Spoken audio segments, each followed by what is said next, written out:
Hey everybody, welcome to my channel. My name's Melanie, the Red-Headed Homemaker. Thanks for joining me in my kitchen today. Today we're going to be making baked beans. This is a classic dish. Everybody has their own version. I'm going to show you my version. They come together really quick. They could almost be a meal in themselves. My baked beans have hot dogs and hamburger in it, and it's just a great dish to have as a side. My husband loves them, my family loves them, so I'm going to show you how I make my baked beans. So thanks for joining me in the kitchen as I make these baked beans. If you have any questions or comments, drop it in the comment section below.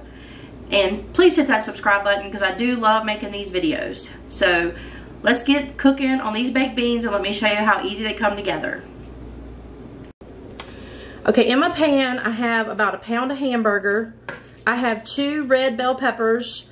Now you can use green pepper, red pepper, yellow pepper, orange pepper. You don't have to put pepper in it if you don't want to. And I also used a pack of my onions that I did a previous video on how to vacuum seal onions. I used the half cup pack, sorry, of the onions. And I also added about a 1/4 cup of water. This is 90-10 hamburger, so there should be no grease, so I don't want to add any grease to it. So I just add about a 1/4 cup of water. It makes it really, I think it makes the hamburger really fine, and it mixes well in the pork and beans when I get ready to mix it up. So I'm just going to go ahead and let this cook till it's done. And then I'm going to show you my next step. And I cut my peppers up really small. My family doesn't like big chunks of peppers, so I always try to cut everything up small. So I will show you the next step in just a few minutes. This is coming together really good. Do any of y'all use cast iron? Let me know in the comments below. If you do use cast iron, what kind do you use? I think I have a little bit of mixture of everything. I think I have some Wagner, some Griswold, some Lodge, some Old Lodge. I have a little bit of everything.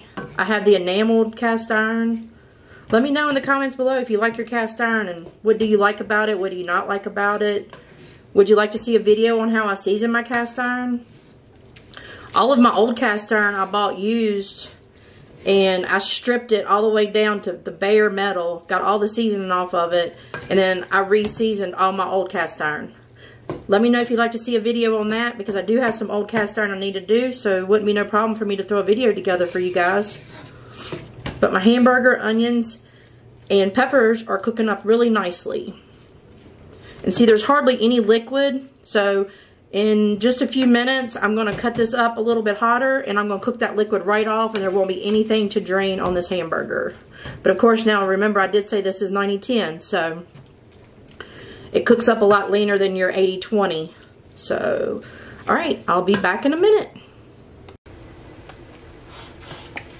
Alright, while I'm waiting on my hamburger to cook, I'm going to go ahead and cut up some hot dogs. Because, like I said earlier, I do put hamburger and hot dogs in my baked beans. So I'm going to cut up about 6 of these hot dogs. These are the Bunley Ballpark hot dogs. You can use any kind you want. But I'm going to cut up about 6 of them. So, and I cut them up fairly small so it's not too chunky when you get a bite of baked beans. What are some other things you like to cook for cookouts? I like to do potato salad, macaroni salad, deviled eggs. But I'm making this for my dad for Father's Day, so we're all bringing dishes. So I was asked to bring the baked beans and the potato salad, and I'm going to make a Paula Deen strawberry cake. So just get these over in the bowl. Another tip I have, I like to use, whenever I'm mixing anything, I like to use a very large bowl. I cannot stand to watch a video when somebody is mixing something and they use a small bowl, and as they're stirring it, everything's falling out the sides. That's just me. I'm just weird like that. So I got my hot dogs over in my bowl, and I have this large can of Vandy Camp pork and beans, and I've drained it dry. Got all the juice off of it, and I'm going to pour that over in there.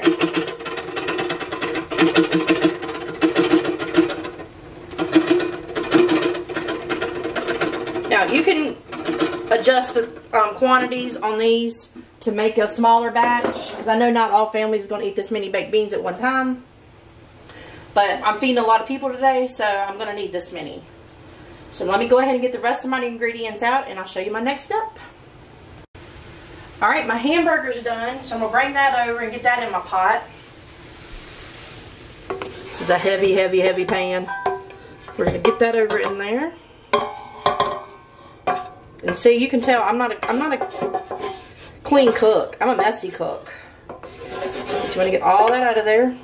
Get this back on the stove. Alright.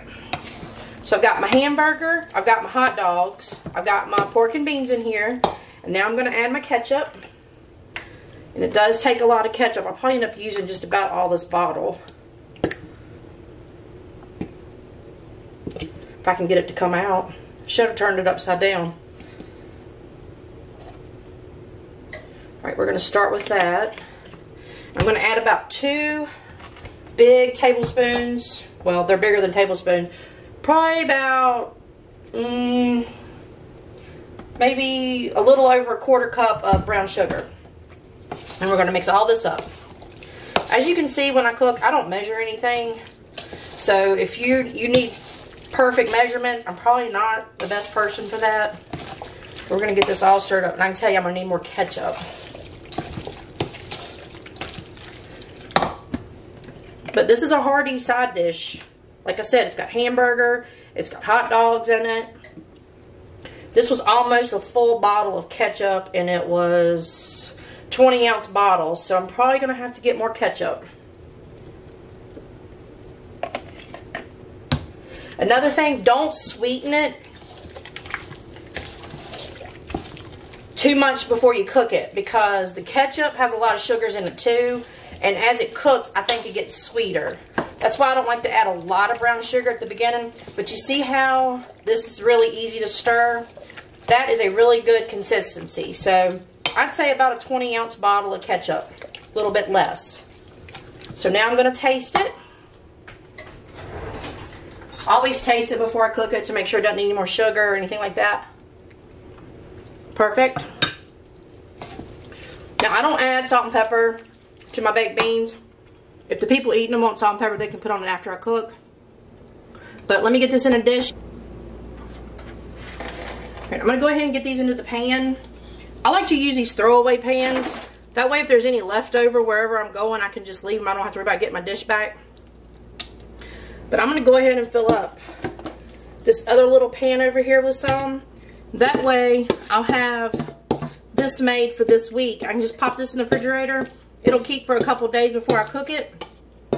And then that way I can just pull it out one night and I'll already have it fixed. So it makes quite a bit of baked beans. There's more in this pan than you think it is. So I'm going to put this in the oven on about 350 for about an hour and let it cook and set up. And then I'll just take it out, let it rest for about 10 or 15 minutes, and then serve it. And that's how I make my baked beans. Thanks for joining me, watching me make these baked beans. My family loves them. My friends love them, as I said earlier. They're a really easy side dish to make, and I think you'll really love them. And make them your own. Add stuff to them that you like. You don't have to make them my way or anybody else's way. Make them your own. That's the fun thing about being in the kitchen. You can make these dishes your own.